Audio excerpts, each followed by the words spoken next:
whānau of learning. You could well be in different programs and not see each other at all. Doesn't matter, you're all from building and construction school's point of view, a whānau. Once you've had this pōwhiri, you'll be treated as one of us, and you'll be able to think of this as your own. The basics of the pōwhiri process are to go through certain rituals. Those rituals go back for us as Māori a long, long time.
You've decided to do it for yourself, you've decided to do it for your family, you've decided to do it for Aotearoa, which is going to benefit from what you do, but you've also decided that this is worth investing a lot of your personal time in.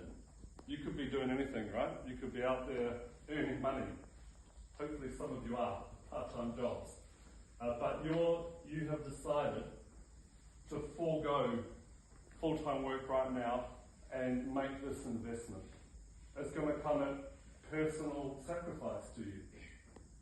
Personal sacrifice to your family and friends who would probably rather that you were doing more with them.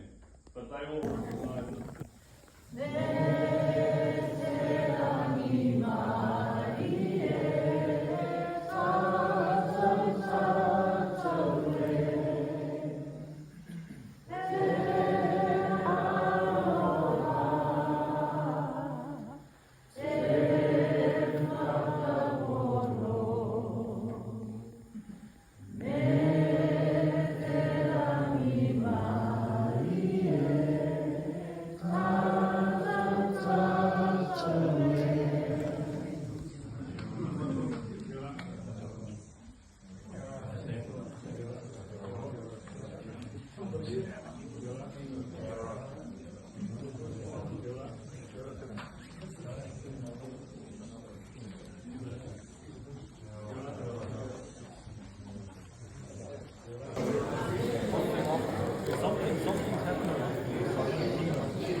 I don't want to say like